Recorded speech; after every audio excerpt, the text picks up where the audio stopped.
And hello, and welcome to the Slam Jam Wrestling Show here on the Extreme Improv Extremes YouTube channel, as well as the Slam Jam Wrestling Show YouTube channel. Make sure you smash that subscribe button on whichever platform you're watching on. If you're just listening to the audio version, I welcome you. We're going to have a bunch of fun and talk about all kinds of great stuff here today on Slam Jam. Now, topics we're going to be covering today. There is the PWI 500 has just come out a couple of hours ago. I don't have the full list. I may be able to find it. It leaks to the internet, but we'll definitely be discussing the top 10. We'll also be discussing the top 81,035 people who are at Wembley Stadium a couple of weeks ago, or as it turns out, significantly less than that, about 9,000 people less. Now, how did that discrepancy happen? We're going to be discussing that on the show. We're going to be discussing about Jade Cargill supposedly leaving AEW for WWE, and we're going to be looking what other headlines and things are going on in this wonderful world of professional wrestling here on the Slam Jam Wrestling Show. Now, you may notice that I said we. Now, my name is David Postansky, but as you can see if you're watching it, and as you will not have heard any other voices, I'm the only one here at the moment, but that literally doesn't matter because I'm going to be joined. We're going to have some run-ins during the show. Hopefully there's going to be a bunch of run-ins, and we'll have a jolly good time talking about all of this. So I'll be able to, what this means is you just get me for a little while, and I'm going to go over all of these breaking headlines, and we'll be able to, get to the meat of the matter, and then we'll bring in the analysts to go over it. Now, I'm going to begin with the PWI 500, the annual PWI 500. The magazine is out. Let's bring up, like we like to do on the screen, some screen share action, and you'll be able to see what it is that I'm looking at specifically. So here we can see the PWI 500 magazine front cover, and as it reveals, the Shield lives on, because we have in third place Jon Moxley, in second place Roman Reigns, and in first place Seth freaking Rollins. And I'll be honest, I can understand it. I can understand why these three would be at the top, but I feel like possibly those three being at the top is a little bit of a gimmick, a little bit of publicity stunt just to put the Shield as 1, 2, and 3. Roman, I think, should be at number 1. Like Roman, the only reason I could say for Roman Reigns not to be number 1 this year is just because he's been a little bit more part-time, or a lot more part-time, and hasn't been on all of the weekly shows. He's not really defended his undisputed Universal Heavyweight Championship very often at all, in fact. But he has been, like, very much the center of a lot of what has happened in WWE.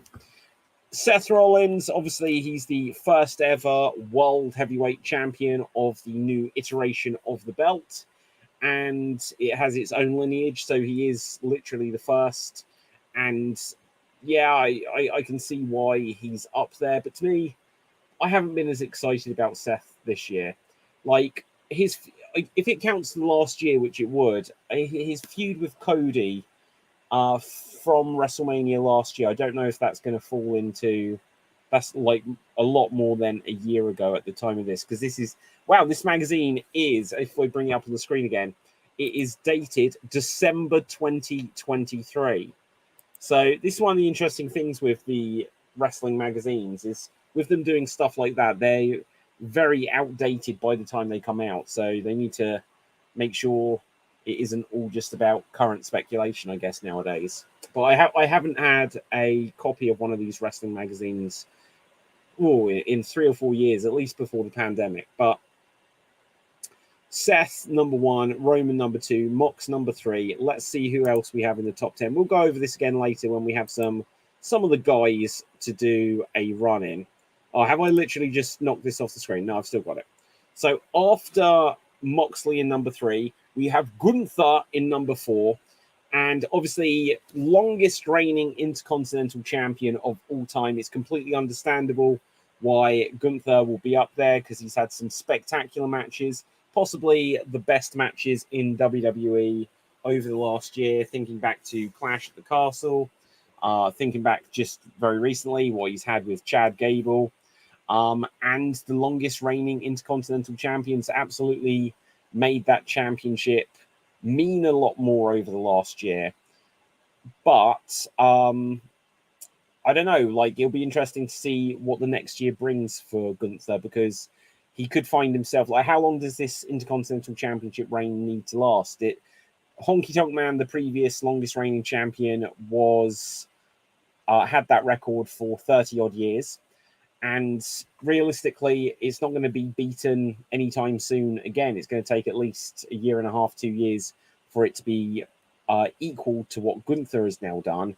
And going by the last 30 years, that isn't something that happens very often. So Gunther could keep it, and the longer he keeps it, the more impossible it'll be for anyone to ever overtake it in the future. But that then leaves, what do you do with Gunther? Do you have him break the record and then lose it soon after? And then he could perhaps start chasing Seth to try to be a world champion. That wouldn't be a bad thing. Or do you have it so that he keeps going with it, like 2 years, 3 years? Now, obviously, Roman's on an incredible run as the Universal, the WWE champion, and Gunther is not losing that belt. So there are plenty of other titles, with the main one being the World Championship that Seth's got. So I think that one's going to have to end up being a little bit more hot potato.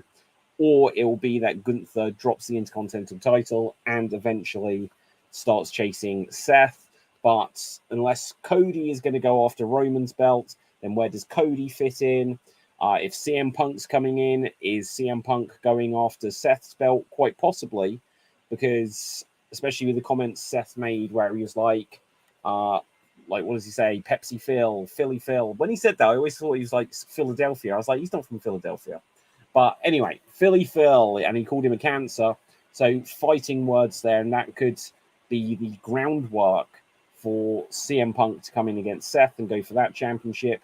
But with the Paul Heyman connection, I think CM Punk coming in is the better storyline, to have him come in and challenge Roman and just get involved in everything surrounding Paul Heyman and a Paul Heyman guy and this kind of stuff.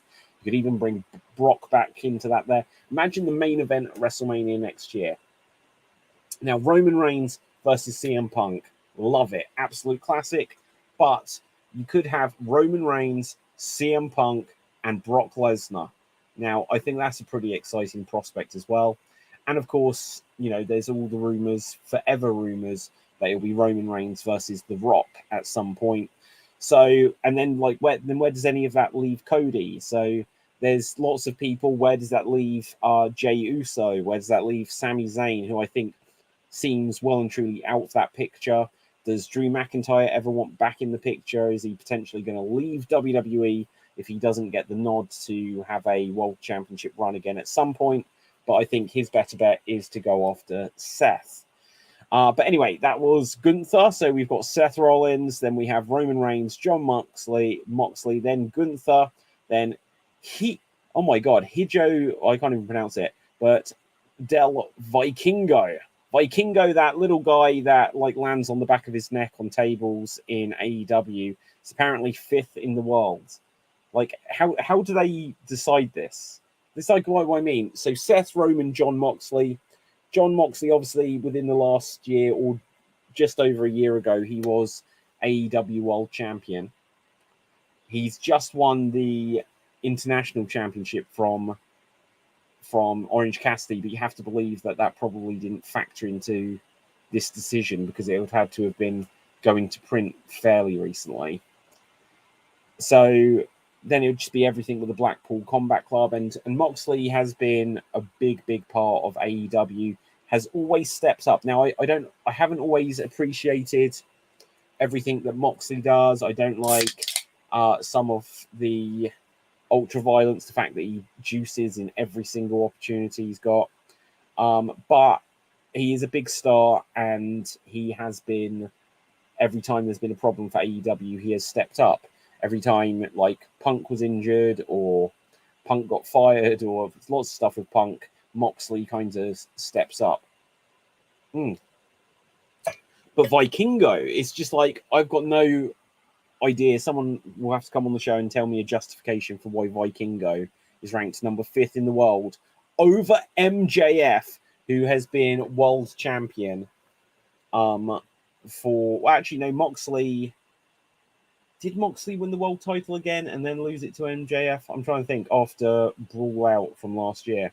So Moxley may have been world champion within the last year, but then obviously for most of the year, MJF has been the world champion. MJF also main evented at All In. He then didn't main event at All Out, and I'd say, perhaps other than when he went against Bryan Danielson months and months ago, I'm not sure that MJF had the pay-per-view main events in the middle of the year.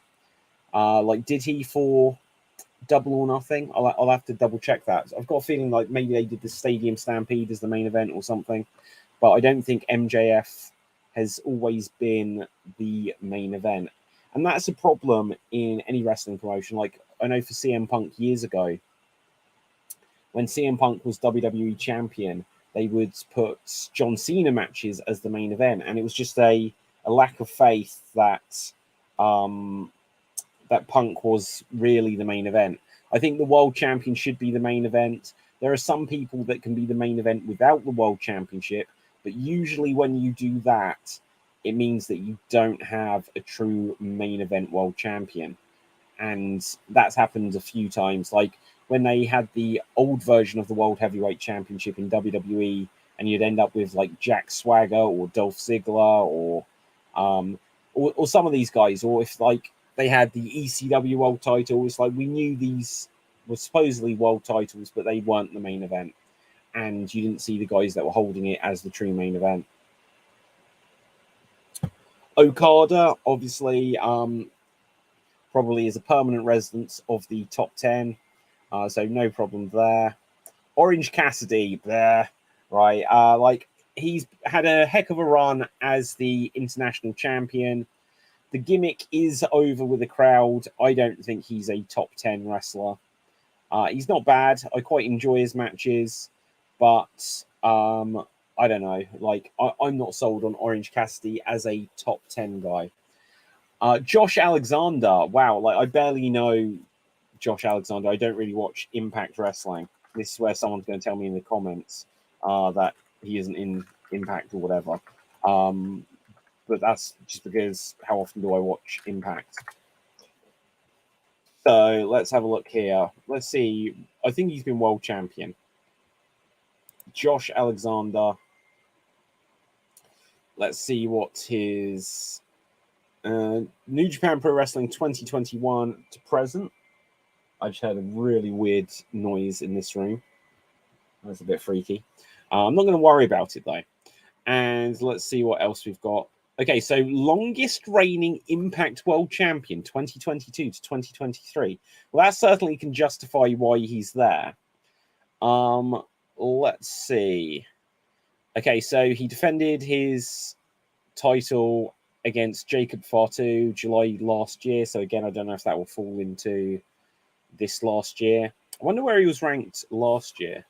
That'd be the interesting thing, because again, I need to get back into Impact. I used to watch TNA all the time, and I was watching it when it became Impact, but probably in the last 5 or 6 years, I've seen some pay-per-views here and there, but Josh Alexander isn't someone I have watched tons and tons and tons, just because it says here he joined Impact in 2019.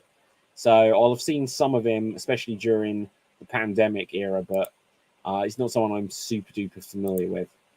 And then closing out the top 10, we have Cody Rhodes. Now, Cody is someone who I can accept being in the top 10 just because everything he has done has counted, but obviously he only came back at the Royal Rumble, but he won the Royal Rumble. He main evented WrestleMania, and not a lot of people had the faith in him that he was ready for that spot or deserved that spot or whatever, but I thought he'd do fine, and it was a great match, and the audience were very ready to see Cody win that belt. He just didn't. So let's see if I can bring this up just so for whenever anyone else does join me, I won't lose this top 10 list and have to search for it again. But that's interesting. Just to go over that list one last time before anyone else joins. The top 10 once again are Rollins, Reigns, Moxley, Gunther, Vikingo, MJF, Okada, Cassidy, Alexander, and Cody. And I do realize that I said all of their last names except for Cody, and I just went with Cody. But if I'd said Rhodes, then I think we know who that is. But I think just because he lost the rights to that name for a while, Cody Rhodes, more people just say Cody. So let's have a look here. One of the other news headlines today is Jade Cargill potentially leaving AEW. And I almost feel like this is a BS story, but it might be true. And if it is true, then this match makes sense. If you can see the video version on the screen I'm showing from Twitter, we have TBS champion Chris Statlander going against Jade, and that's Friday, September 15th. So that's literally tomorrow. I don't know the spoiler on this, if it was pre-taped. I don't think Rampage is going to be live. But I assume Jade isn't taking it, because if Jade was taking the championship, we'd know about that, and we wouldn't be saying that Jade is leaving. So if Jade is not going to win the title, then why bring her in just to have a rematch with Statlander and then lose? So this feels like Jade hasn't had her rematch. She's coming in to have the rematch, still lose, put Statlander over again, and then Jade might be out of there. Or that seems like a really convenient story that people will have made up just based on the fact that this match happened. People look at it and say, "Oh, Jade had a rematch. Jade lost. Is Jade leaving?" And then the internet runs wild with it. There was something I saw recently, and then I've seen people reference it, where Jade said, "Oh, I'm not going to be going anywhere else other than AEW." And I remember weeks and weeks ago, like round when she lost the championship, she then said something to the effect of that, like she's kind of done with this for a while, or she wanted a break from it, or she wanted to be outside of that bubble. Now, I'm trying to remember when Jade first came in. She may have been brought in a story, because I remember it was like her in the early days with Brandy Rhodes, and like there was some smack talk, or maybe I'm misremembering who that was with. But it may have been that there's a connection to Cody here. And with Cody being in WWE, you have to think at some point, is any of that former EVP making deals that I think Michael Cole referenced a week or two ago on Raw or SmackDown? When is that actually going to play into things? When is Cody going to have someone on the phone saying, "I can get you that meeting with Triple H, with Nick Khan, not Tony Khan, or with Vince McMahon," and start stealing? Because since Cody went from AEW to WWE, no one else has jumped ship. So, or at least not anyone that comes to mind. So when is the next big star going to jump from AEW to WWE? There haven't even particularly been that many that have jumped ship from WWE to AEW. Not like there was at the beginning. Like we reached that point where, like obviously in the early days, there was FTR, there was Brody Lee, there was Matt Hardy. Matt Hardy and Brody Lee, I think, debuted on the same show. And there were people that were choosing to leave WWE to go to AEW. And like people like Miro, he wasn't being used by WWE, so he wanted out anyway. And that was the case for a few of them. But then you got Daniel Bryan, who main evented WrestleMania, and then still left the same year to go to AEW. Adam Cole wasn't being used. He was going to be Keith Lee's manager, and then he turned up the same show as Daniel Bryan. Keith Lee eventually went to AEW, but there was like stuff, had he been fired by WWE, a little bit of well, not necessarily controversy, but I'm a little bit uncertain. I think there was a little bit more meat to the bone of that story. But it has definitely dried up. There aren't as many people jumping from WWE to AEW, and other than Cody, there really hasn't been many, if any, that I can instantly bring to mind. Put it in the comments somewhere if you can think of anything different where people have jumped from AEW over to WWE. So if Jade was to do it, with her being the longest reigning and first ever, and one of two actually at this stage, TBS champion, so she was the longest reigning champion in AEW, I think. Certainly longest reigning woman to be a champion. And for her to jump to WWE would be a fairly big deal. Do you know what? Daniel Price in the comments. Like, I have to check your comments just because I hadn't got the window open, so I can see that it starts with an and I don't know what the first part of that is. So I'm going to check what you've given us there, just so I can read out from the comments. Just because I was waiting for a couple of other guys to join me. It's all cool if there's something delaying them, but I am going solo a little bit longer here than what I was thinking. So let's check what you said, and this will vamp for a little bit. But I think Jade going to WWE would be huge for Jade. She would be an instantly big star going in there. She has a big star presentation and feel to her anyway. So let's have a look here. So Vikingo had a match on Dynamite with Omega. Meltzer gave it 8 million stars, and the AEW hardcores went nuts over it. He almost brained himself. That's the thing which I mentioned when Vikingo did like that leap and he put himself where his head caught like the side of the apron, and he went through a table and stuff. I don't know.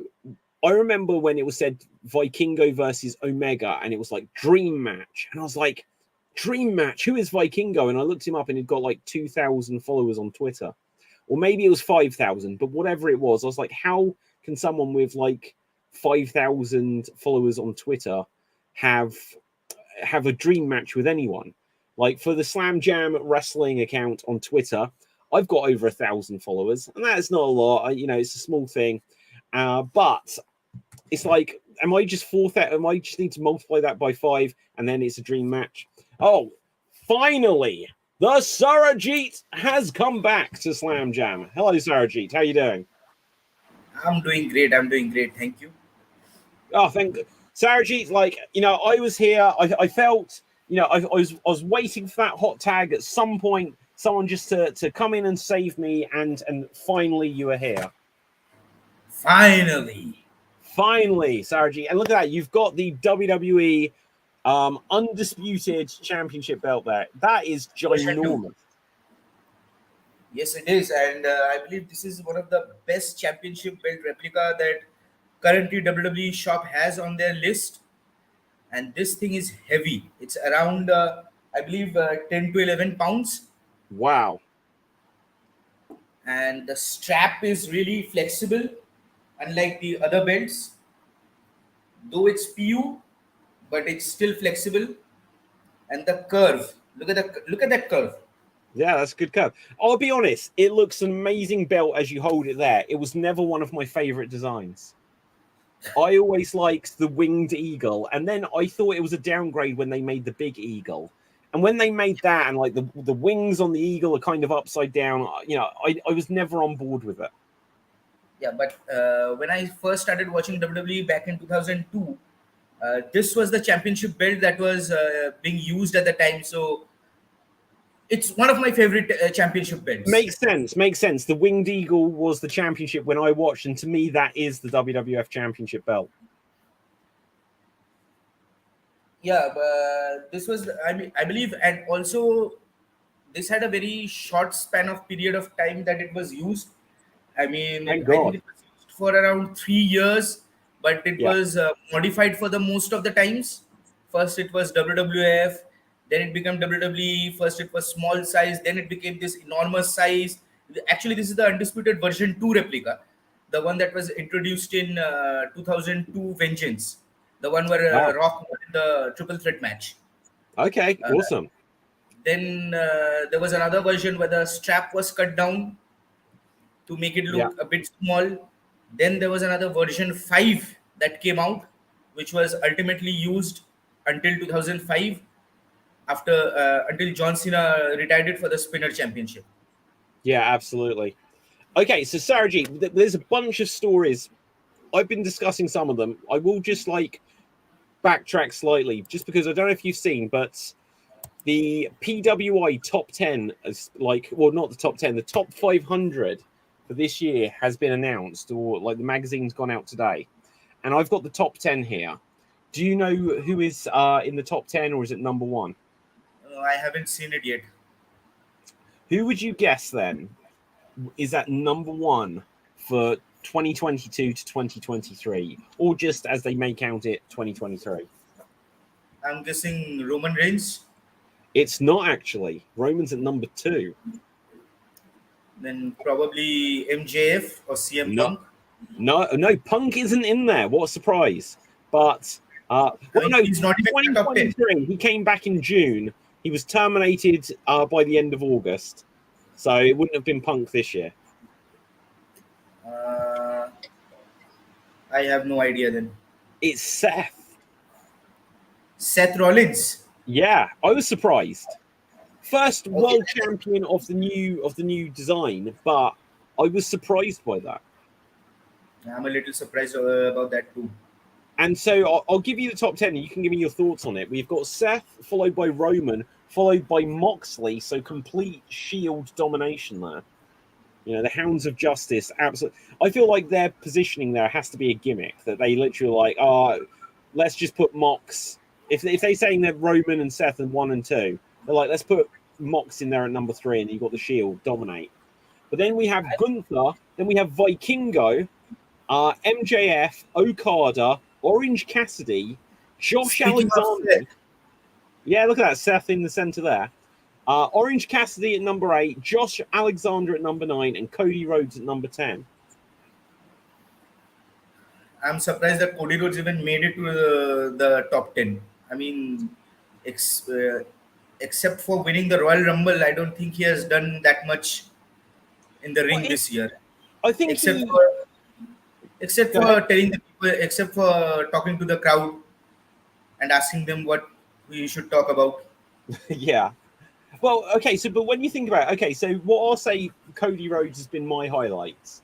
Obviously, Cody won the Royal Rumble. He then did have the main event at Mania with Roman.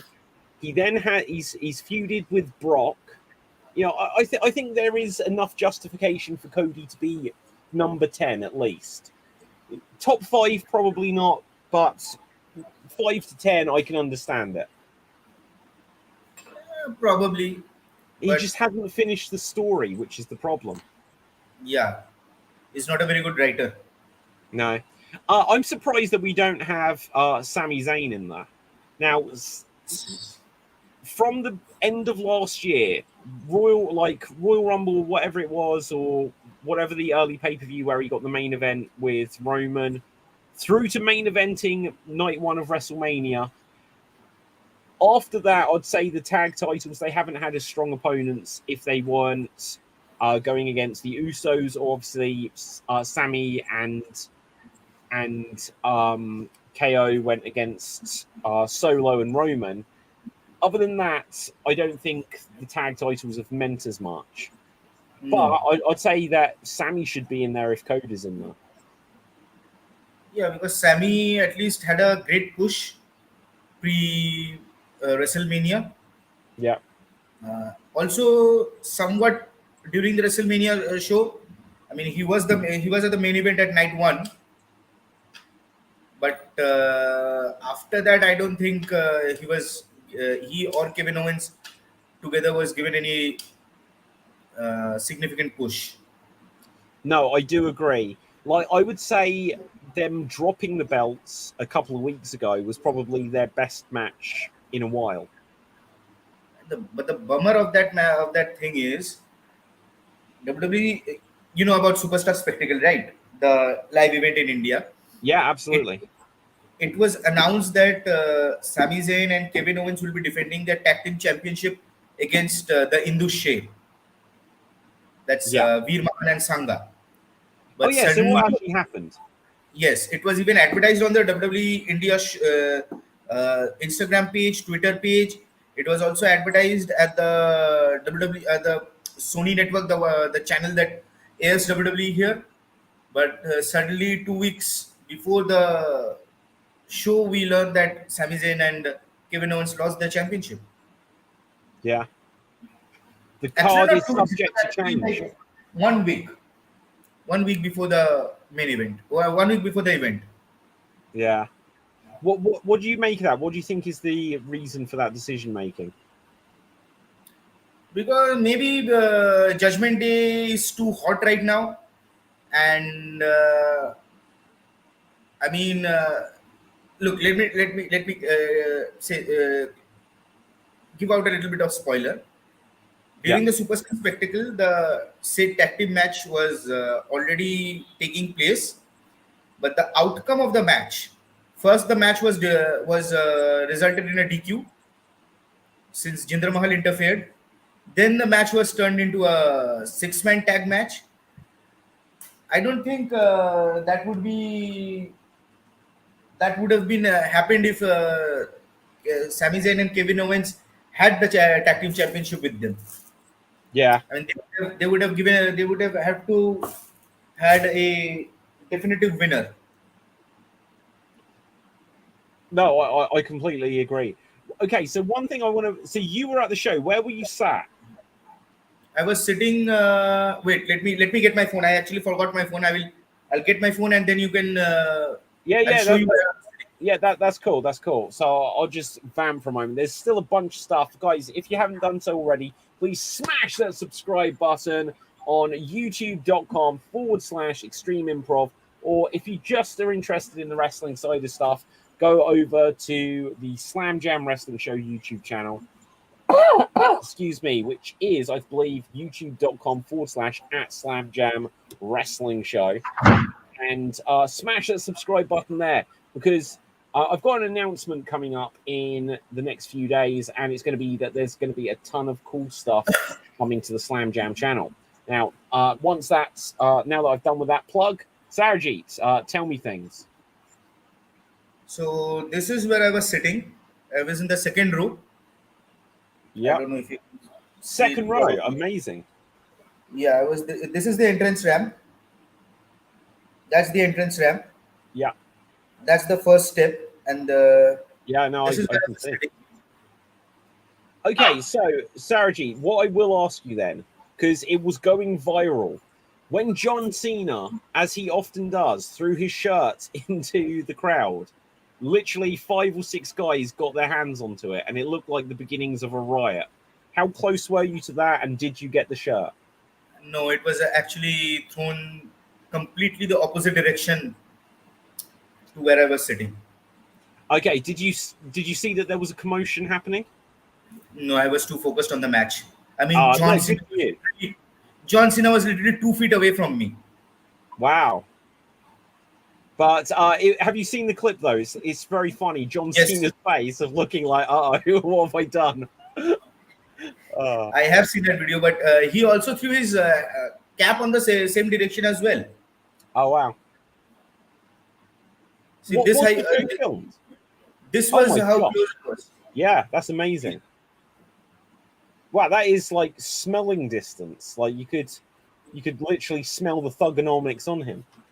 Yep, I couldn't see him, but I didn't. But I did actually smell him. Well, there you go. Yeah, that is his Achilles heel. Okay, let's go over. Let me What just. is much? Oh my gosh, that's cool. Have you kept it mint in packaging? Yes, Are you going to I open it? I also got one more thing. I bet you do. Right. Okay. So on this is the WWE Superstar Spectacle, and oh yeah, John Cena stuff. The Never new give T-shirt. up. Yeah. No, that's great merch. Okay. So what was the best match of the show? Obviously, it's an interesting lineup of the card. We had KO and Sammy against Indus Sher, and that ended in a no contest. I don't even have a timing for this. Was it filmed? I don't think so. I mean, Oh man. there were camera people over there. The cameramen were definitely there, but not like the production camera that WWE usually uses during their show. Yeah. They were holding some handheld cameras, like DSLRs, and they were Yeah. Sure. recording it. See here, I got a picture of Kevin Owens uh, Yeah. fixing the turnbuckle mat. Yeah. Yeah. That's cool. So yeah, that was KO, Drew, and Sammy defeating Inda Shah. Natty Neidhart defeated Zoe Stark. Gunther defeated Shanky. Bron Baker defeated Odyssey Jones. Like, Yes. Is there okay. any way I can share some pictures or video over here? I honestly don't know, to be honest. I don't know if that's. I don't know. This is StreamYard. It's not Zoom. Okay, I I'm not have a, a picture of share screen. Do you have share screen? Yes, let Give it a go. Let's see what happens. Keep it clean. Oh, I will. Yeah, and then Rhea defeated Natalia. So Natty wrestled twice. Yes, Natty had two matches. The Why? thing is that because actually the match between Natalia and Zoe Stark was supposed to be Becky Lynch versus Zoe Stark, but for some reason Becky Lynch could not make it to the show. Yeah, they said And that she got a rip in her passport. yeah, and that's why they had to change the match last moment. And also during the before the match started, it was announced that whoever wins the match will get a championship match with Rhea Ripley. But as we all know, that Natalia was already booked to have a championship match with Rhea Ripley. Yeah, see, we've got our second run in. Capital Fave, say hello to the people. Hail from the land of wrestling lions and leopards and crocodiles. Okay, skip the lions. There are no lions in Sri Lanka. But hey, hail! After a long time, and you can't actually see me because I don't have a John Cena background. StreamYard! So, yeah, Cap, we were just talking about the WWE Superstar Spectacle, which was in India like a week ago, or September 8th. So, yeah, just about. Oh, I saw just photos on the Slam Jam where he posted where he was on that. Yeah, absolutely. Now, yeah, so, and then the main event, as you said, Cena and Seth frickin' Rollins defeated Imperium. Okay, Sarajit, you want to... Okay, is everything you're going to be showing here, if I click add to stage, is it going to be clean? Absolutely. Absolutely. Okay. So let's see what we've got here.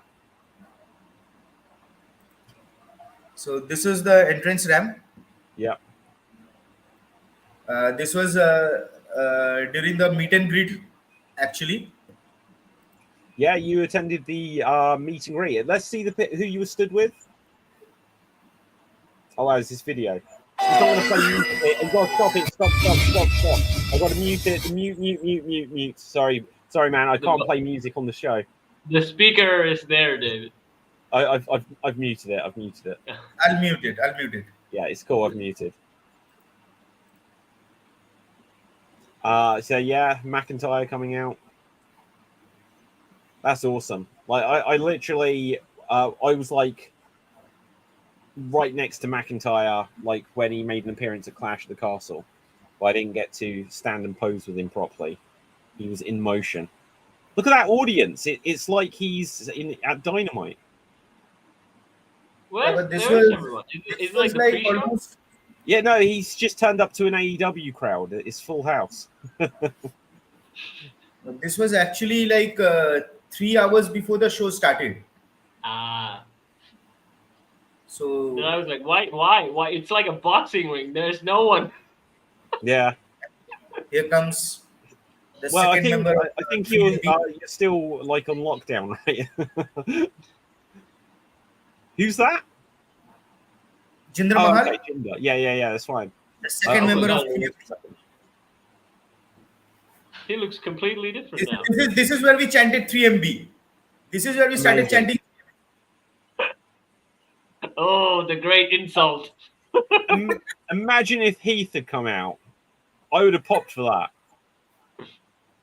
Oh, look at that. He did the 3MB thing as well. Three man, baby. Yeah, he Not did the only that, guitar. Okay, check out even right at the end there. Look at Drew. Look at Drew. look at Jinder first. He also did it. Oh, did he? Yeah, you're right. You're right. That It's such a shame, really, because you think of both of these guys. Like, Drew was meant to be the chosen one, literally, and then he was a complete flop, ended up in 3MB. Jinder didn't really have much of a good early run at all. No one thought he'd be anything.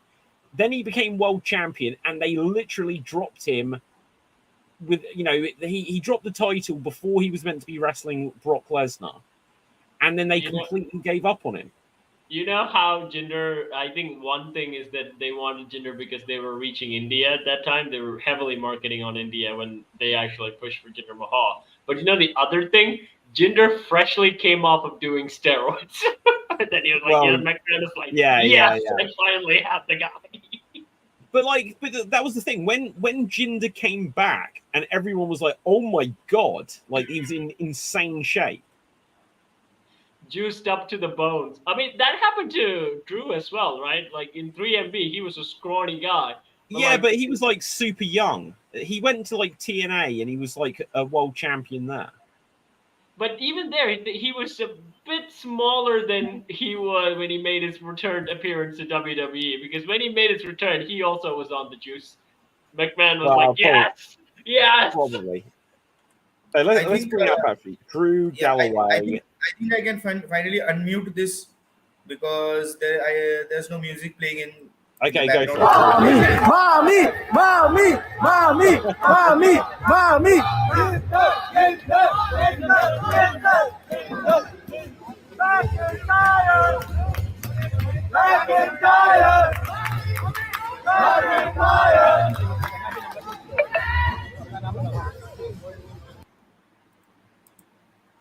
Yeah. Do you know what? I'm just going to bring up... I'll just swap this back, but I can bring it back. So, look, here's Drew Galloway McIntyre in TNA. He's not on the juice. He's not on the juice. Look, at this guy. Yeah, really different. You're right, Kat. Like, look at the beneath picture. That is debut return picture, and he was, like, shredded and bulked up at the same... McMahon has a thing for bodybuilders. He had it every time. Okay, anything else of note, Sarajit? Because we have a few more stories to cover. Notes. If you guys want to watch the finish of the main event, I can stream that as well. I might get into trouble for it. So, I don't think I can actually stream it. I don't think there's any music in that. It's not just music. I don't think I can show the main event just so that we watch it. Literally yesterday when we did Geek Battle, Cap, I showed that Godzilla trailer. Yeah, I got slapped for it by YouTube copyright, so I need to be super careful now. But anyway, it's the picture. I mean, the only thing you can get away with is doing this. That's the only. Yeah, exactly. Right, so it'll be amazing. I can share some still images as well. It's cool. It's cool. Find something good, and we'll come back to it. But there is a bunch of things happening within the wrestling world. One of the funniest. Now, you were obviously at the Superstar Spectacle a couple of weeks ago. I was at All In, and I was so pleased to be part of the biggest wrestling event of all time. Until it turned out that it wasn't. It wasn't. So Will Ospreay had got literally a tattoo. I don't know if we can get away with showing this. Again, there's no music. It's just something from his phone. So I'm going to give this a go here. In fact, first of all, let's see if I can find the tattoo. Just do this instead. Right. So first of all, now I'm going to bring up, this is why we have the screen share. So literally this cool tattoo that Will Ospreay had. It's Roman numerals, MM for 1000, 1000, XX 20, 123, 2023. And then that's going to be the month. Then this second thing here, I believe, is the coordinates. But then down here, 81,035, the attendance. He beat Chris Jericho, hometown hero, beat Chris Jericho cleanly in the middle of the ring. And to commemorate this moment, Ospreay got a tattoo. And then earlier today or last night, it turned out someone did a what is it, like a Freedom of Information Act request, like a subject access request for the information. How many went through the turnstiles at Wembley Stadium? And it turned out there were 72,000 people there. So here we will see Will Ospreay's reaction to it, and we'll give commentary. So anyone watching on YouTube saying that this is copyright violation, we are giving commentary and opinion on this. Oh, where's the sound? Where's the sound? You muted it. Oh, Will. Billy, where's your voice? Okay, you're just laying us down there, Ospreay. So I can't hear a word of him. Let's see. Have I got this muted? No, it's not muted. Don't know why that's muted. Someone else has obviously had the copyright issue. Let's see if we can. Will Ospreay tattoo. Let's bring it up. We'll find it. It's going to be somewhere. Okay. No, son of a gun. It doesn't want to play. I'll see if I can bring it up on my phone. You won't be able to hear it as well, though. That's a real bummer. But basically, he couldn't believe, and he's literally like, "Why do I have this tattoo?" I mean, he can edit it. Hang on. I've got it. So Ringside News has shared this, so credit to their version. So here we see Ringside News. Let's see Ospreay's reaction to finding out that the attendance was incorrect. Love, you cannot make this fucking shit up. I am currently in Japan. I've had no fucking sleep. I am tired. And I wake up. This is the worst fucking day. Worst day of his life. Do you know how hard it was for me to get a tattoo? My mum fucking hates them, bro. They announced it to everyone. They announced it for 81,000 people. I've got this fucking thing on my arm. That is so funny. I mean, he should have learned from The Undertaker when he had the Sarah tattoo, but then he had to remove it, so he just at least it wasn't across his neck. Yeah, I'm sure Michelle McCool wasn't going to be pleased with that. But he's like, I've got this thing on my arm, and it's just unbelievable. He's like, his mum hates tattoos. He's like, no, I wrestled in my home country in front of the largest crowd. There were this many people there, and then the number was off by 9,000. Like, I don't even know how. Like, I think Tony Khan or like Shahid. What's Shad Khan? I can't remember his dad's name. Someone decided to buy like an extra 10,000 tickets, but like Tony Khan was bullshitting just because at the press conference and like the media scrum after All In, he said there were 81,035 people there. Plus there were several thousand comps, and then all of the staff and people working in Wembley Stadium, there were 90,000 people there. But if the turnstile, like we've heard about Steiner math, the numbers don't lie, and they spell disaster for Will Ospreay's tattoo and for Tony Khan's credibility, because the turnstiles don't lie. So if they say there were 72,000 people there, and Tony Khan said that there were several thousand comps, that means that several thousand of those 72 were probably comps. So they probably only sold about 65,000, which is amazing. But didn't WWE like does this thing where they lie about like I've heard them lie about too many.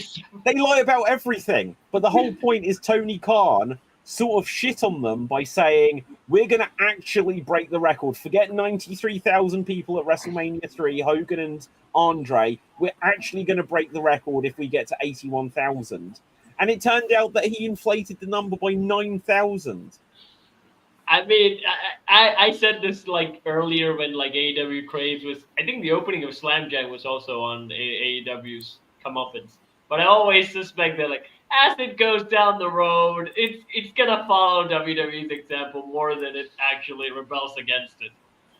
Yeah, you're completely right. Because when you think about it, they've fallen out with Punk. Vince fell out with Punk. They said they weren't just going to hire ex-WWE guys like TNA did, and they love to hire their ex-WWE guys. And then there's like so many. They were like, "Oh, we're going to have long-term storybook telling," and then Tony Khan a week ago was like, "No, I just like put together the pay-per-views last minute. They're going to end up good." So like, no long-term storytelling anymore. Their ranking system is completely gone. I love AEW though, by the way, but I can still I'll call it as it is, and say like, they are what they have probably all learned. Because look, Sonny Kiss got released and was come out today begging to be on the shows, and they ghost people. So like, WWE future endeavors, all these people. AEW, credit to them, they just let people's contracts usually run out. They only fire CM Punk, but they hire people and they're a shiny new toy until Tony Khan gets a new one, and then he just forgets people. They came up in a very good time, but again, they couldn't keep the momentum up, and I assume they can't because the amount of people that they were getting on and the overhype that they were selling it. I'm 100% sure this is going to fall flat on its face, and I'm pretty sure WWE is going to recover quickly because they were in a shamble, but they recover quickly because they have the star power and also long history. Yeah. Yeah, I completely agree. And now, and look, one of the other big news stories this week, WWE's merger with UFC, TKO, is now a thing. What's either of your reactions to that, Sarajit? Well, this can either be a very good thing or it's going to be the end of WWE. Wow.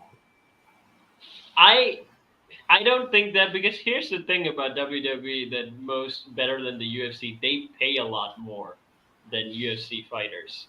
UFC, like if you're in the top of the food chain, like if you're George Masvidal, Conor McGregor, if you're actually a pay-per-view winning name, you make a lot of money. But otherwise, you're in the shit. Most of them want to go to the WWE because they actually pay a lot more. And I would say that's very better option for the UFC fighters more than the WWE fighters. But again, WWE also had this ego problem as always with the UFC. That like, and then I think in the early days they had a problem with boxing. But again, it was boxing; it was different. But with UFC in particular, they always had a rivalry. But I think you will see more UFC stars hopping into WWE now they actually have a good connection. And look at Matt Riddle. Matt Riddle actually beat John Jones in a state wrestling match.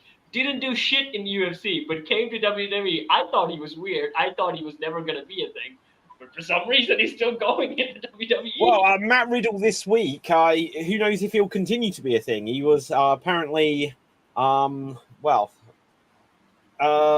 he got some attention from a police officer or security guard that he didn't actually ask for, at least allegedly. Ooh. Did you not hear this, Cap?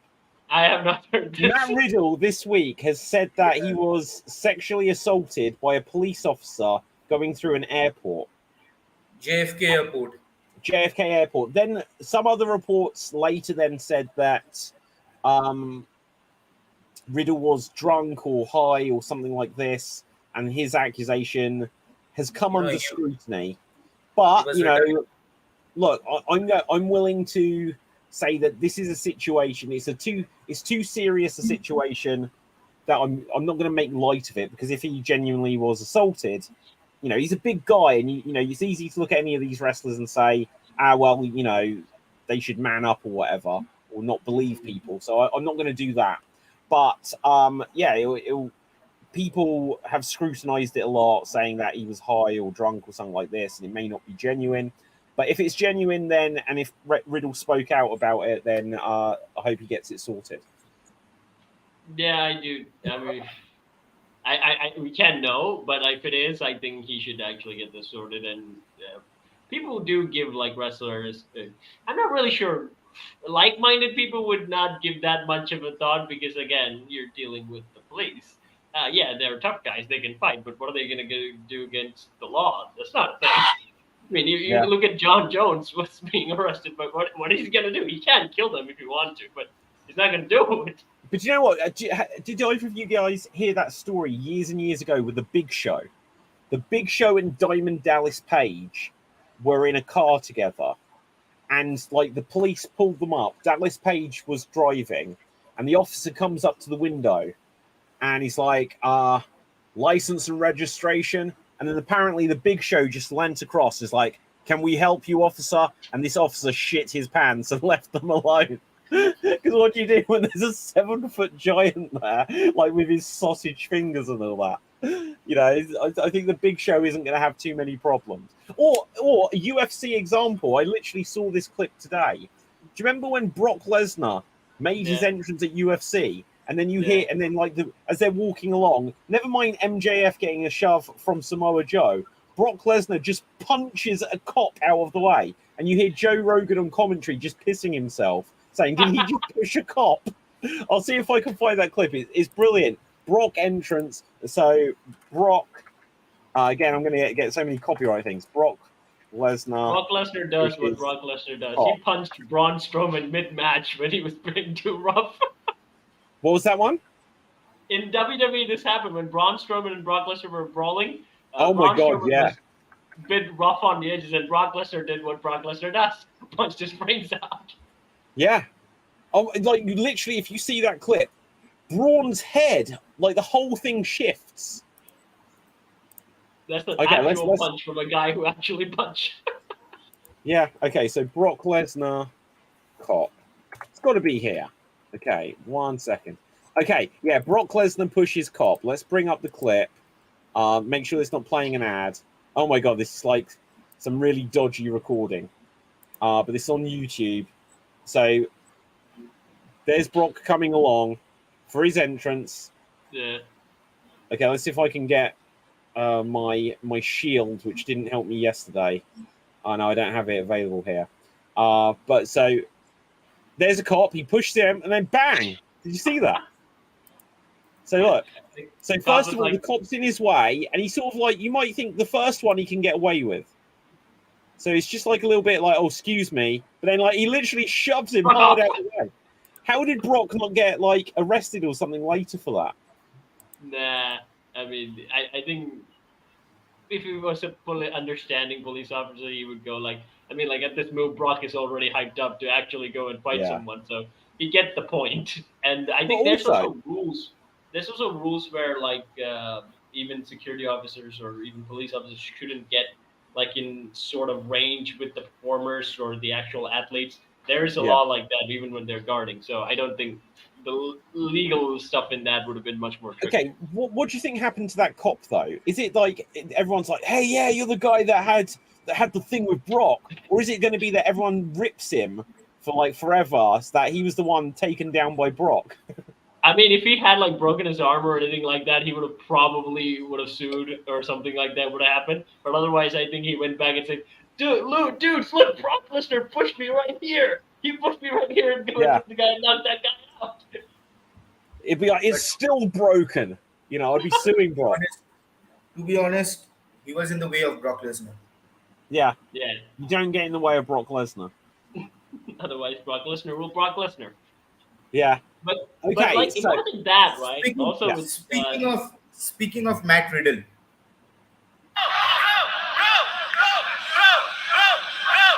Yeah, the slipper. There we go. It's a weird thing. He's actually good when he's like talking and stuff like that, dealing with the fans. Even on YouTube and interviews, he seems okay. But in WWE, I absolutely hated him when he showed up in the Royal Rumble. I couldn't stand him. I mean, he was not the part of the meet and greet. But as we were waiting for the show that was supposed to happen at least 2 hours later, he suddenly shows up, meets the fans, signs some autographs, and leaves. Was he good? Wow. Was he how was he with the fans? Yeah, he was very friendly. He seems like an okay dude in interviews and when dealing with the fans and stuff like that. But again, I didn't like it. I won't be surprised if he was actually high during the JFK airport incident because he was returning from India. Okay. Wait, what? I'm confused by this one. India. Well, we have some great medicinal plants. But like most of it is like you guys are. I mean, like it's still like a very hard thing compared to the US, I would think. Yeah. Listen, we are the originals. We made these things. It's written in our Vedas, like scriptures which are 10,000, 20,000 years old. Wait, what did No, you I'm make? saying I'm saying that the laws about that stuff, India would be like much stricter compared to other countries. Riddle being high, returning from India. Yeah. Well, we use some medicinal plants. Legal to use Oh it wait, in so you're India. taking credit for weed? I thought you were like, we invented combat sports or something like this, but you're saying no, No, no, like no. we invented weed. We invented weed. The usage of weed is actually documented in our ancient scriptures, which date back to 10,000, 20,000 BC. But it's still outlawed, right? Like law is still Yeah, thanks to USA. Yeah. And guess Wow. what? USA uses them as medicinal plants. Yeah. So, welcome to the Rob Van Dam, Matt Riddle Appreciation Show. But coming back a minute, like I think I spoke about it before either of you guys came on the show. There's the story going around today that Jade Cargill may be leaving AEW and going to WWE. What's your thoughts on that, guys? Is that a mistake on her part, or? I'm thinking she might be a special or a secret appearance at the Royal Rumble, Women's Royal Rumble. Wow, that's a long way away. Apparently, she might be done after this Friday. But I think she will be still on the no compete clause, right? Not if her contract ends. If your contract has just come to an end, then you're done. That's probably a surprise entrance at the Survivor Series War Games. If I were WWE and I got Jade, I would bring her out. Like, is the next pay-per-view Survivor Series? No, it's not Survivor Series. That's November. What is the next one? Fastlane. I would bring her out on TV. Like, I don't think she's a big enough star where you need to debut her at a pay-per-view. Have her come out on TV. Sorry? Or just send her to NXT. No, she's got to be main roster.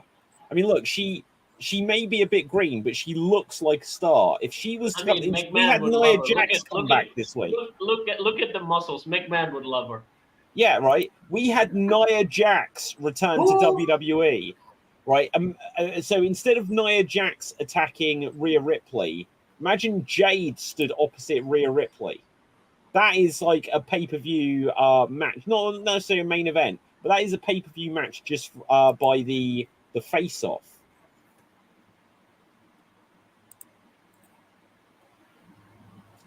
You guys are dumbfounded. You've been looking at Jade Cargill too long.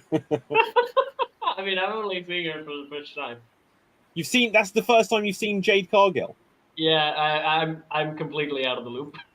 Okay, so she was the first. Okay, so you may remember this. I'll bring it up here. She was the first ever TBS championship winner. And if you remember the TBS title, named after the TV channel, when you look at TBS, it looks like it says Hose Championship, which was just brilliant. Right, because it's like the T and the way the B has got an O on it, like it just looked like Hose Championship.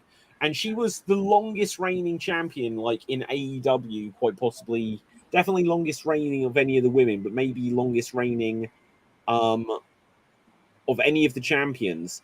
Like she was the first champion, held it a year or more, eventually lost it to Chris Statlander, and then she was disappeared after. She took some time off after losing the championship, but then she suddenly's come back like a week ago, and now she's having the rematch, which I assume is pre-taped and that she didn't win, on Rampage, and literally no one watches Rampage. So the fact that they're bringing Jade back just to put over Statlander for a second time when she was undefeated, they were saying it was like a Goldberg-like push. If she's just coming back to wrestle on like Rampage and lose again, people are speculating that it means that Jade is out of there. Anyway, tell me what you think about TKO. Yeah, I think it'll be great. I think also the other thing is happening is like Dana White might actually hang up the mantle. He spoke about retirement a few times right now. I don't buy it, but it may happen. But I think he should be in. If he's in, I think this will it will go very smoothly. But See, you're much more of a MMA UFC guy than me, but I want to. I want. I'm hoping that now we have TKO, that this will help me bridge the gap, and I'll get more into UFC. I've always liked UFC. I find it not as easy to follow as wrestling because, wrestlers wrestle 200 times a year. UFC guys have 2 fights a year. It's harder to follow, but like one of the constant in UFC has been Dana White. yeah, And so if Dana White was to step down, who steps up? He is the face of the management. I mean, I would love it if Joe Rogan would step up. That would have been Joe Rogan. He's got like a $100 million podcast. He ain't taking over that. Yeah, I don't think he would like that pressure. But again, this would be another I don't think it will be a person that has been on screen so far yet. It'll be just a new guy, or they will ease it in. But Dana may not be doing that because the weird thing Dana White did. Dana White hit the WWE major so beautifully. He talked about another sport that he was sponsoring, Power Slap, and everyone was giving shit for it. But then back scenes, WWE and UFC got merged, and then Power Slap was like, no one really talked about it again. He secretly managed that whole thing.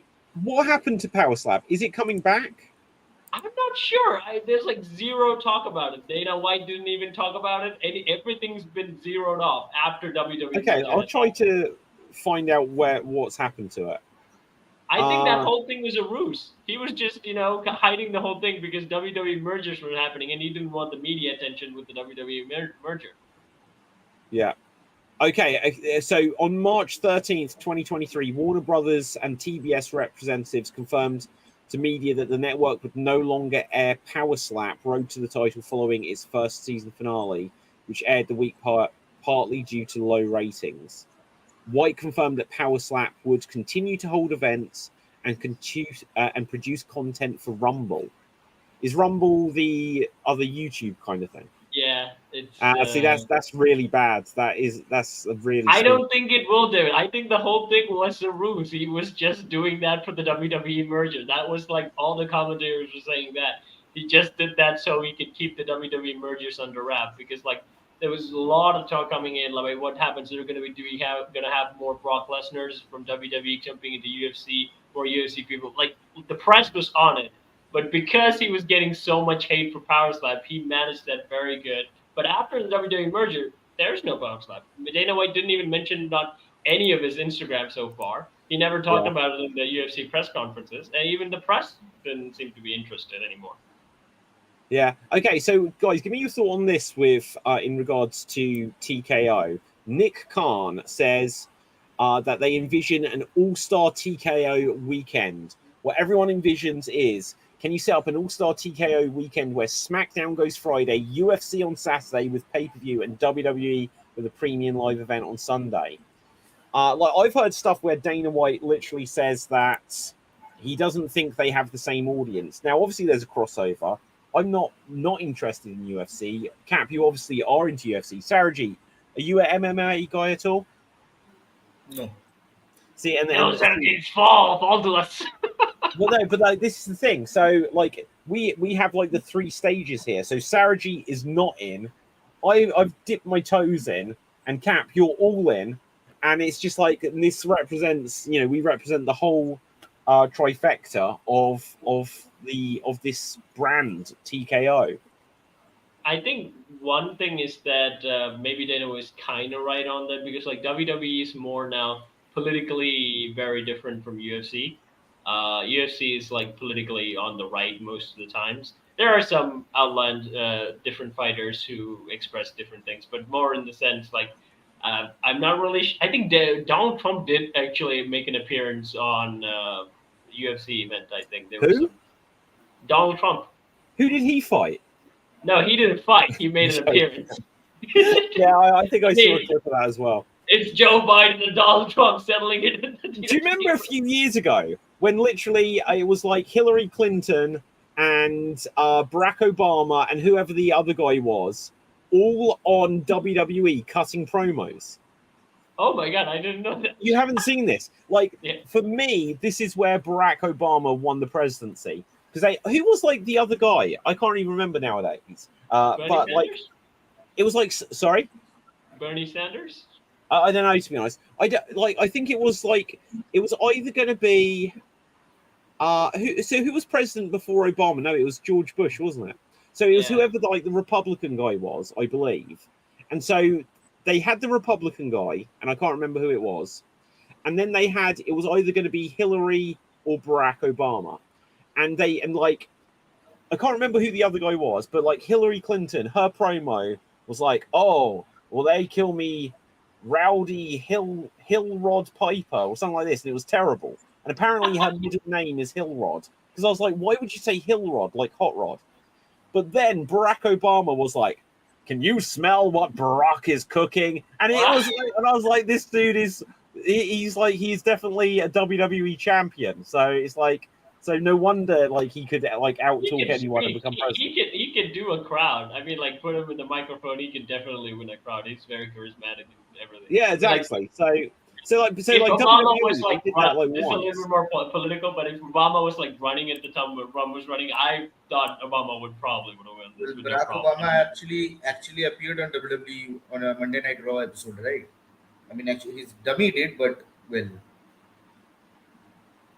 I didn't see this. I didn't even know the promos happened. Like when David just mentioned it.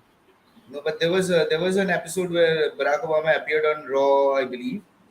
Yeah. It wasn't actually Barack Obama. It was one of the dummies, but it was portrayed that Barack Obama was there. It was a backstage incident involving Santino Marella, where he was teaching Barack Obama how to do a cobra, and suddenly Barack Obama's securities get him, handcuff him. Where is Santino Marella anyways? Is he in WWE still? His daughter now wrestles. Wow. Well, I don't know if she's still in WWE, but I think she was signed. Yes. She is in WWE, in NXT. I still remember the Muppet segment that he did. That was still the most funniest thing I remember out of Santino Marella. There's also a lot of funny things I remember Santino Marella, and I actually wish the comedic wrestling would have caught on. So, like, here's Santino Marella's daughter, which feels so weird because to me, Santino Marella feels like he was like in WWE, like debuted 10 years ago. It's like, how can he have a daughter that's now debuted? Yeah, and oh my god, she's gorgeous. Do you remember that kid from the Bailey and Sasha Banks incident in the NXT? Yes. What was her name? She's now a wrestler. She debuted in wrestling. Yeah. I can't remember her name. I'd look her up, but I can't remember her name. All the kids in the pre-shows are coming back. They're taking over. Yeah. We're getting over. Okay, guys, look, are there any other major like stories or things to react to? I'll check to see if there's any other like breaking news and things. Although one thing I would say, like, even though Dana White may say, I made Rhea Ripley. Good for you. That's amazing. I would say the one thing about even that Dana said we may not have the same audience. I don't know why Dana White's like playing it like a cool card now. He didn't even. Well, the one time there was a reporter who talked about the WWE merger, and Dana White shut him off completely, which is weird because I know that Dana White really adores Vince. He would love to be Vince, in fact. So I'm not really sure why he's playing off at us like he's not very interested. But because there's nothing else that he can do right now. That is true.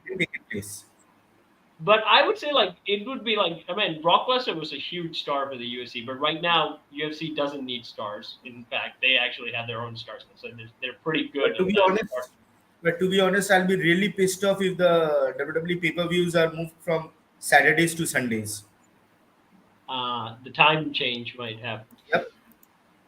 Ooh, that could be a time slot problem. Could be a different. Because if that happens, then I firmly believe that WWE will lose a big chunk of Indian viewers of the pay-per-view who watches live. Move to Saturdays? if they move to Sunday. Okay, but like they used to be on Sunday. But after they started doing on Saturdays, because their Saturday evening is our Sunday morning. Oh yeah, so if you do it on Sunday, that will be Monday morning. That will be Monday morning. That's a working day for us. Yeah. Then we won't be able to watch it difficult. live. Yeah. So okay, for that one, I think you may be 100% right on that one. They will Because lose I like still money. remember when they used to do the pay-per-views on Sunday, I used to take off on 3 pay-per-view events. That was the Survivor Series, Royal Rumble, and WrestleMania. But after they started doing the Saturdays, I only had to take only 1 pay-per-view day off. That was WrestleMania Night 2. I still Yeah. remember when we get DVDs after 1 week after the show has happened, and we get the DVDs anymore. Crazy, isn't it? Okay, I've got a yeah, couple of other like bits and pieces for you here, guys. So first of all, it says AEW, this is from Cultaholic, abandons plans for CM Punk's Real World Championship. Well, it's like obvious, like they weren't going to do anything with that anyway. What was another one that was of interest here? Apparently, WWE would be interested in Ricky Starks, who's in AEW, if you don't particularly know who I mean, once his contract ends, right? This is all the more reason they need to sign CM Punk, because CM Punk and Ricky Starks were close. Ricky Starks was backstage with Cody Rhodes at WrestleMania. They need to get CM Punk, they need to get Cody on the phone and say, look, Cody to get on the phone with Ricky Starks, make a deal. WWE, like I want some people to go back and forth. I want wrestling to be interesting again. What happened to WWE's plan on bringing that guy? What was his name? Brian Pillman Jr. Brian Pitt, yeah, they've got him. Apparently, he started at the Performance Center. I don't think he's in NXT yet, though. That's not the thing. They have like a huge training period when they have to they actually do have to train them. Yeah.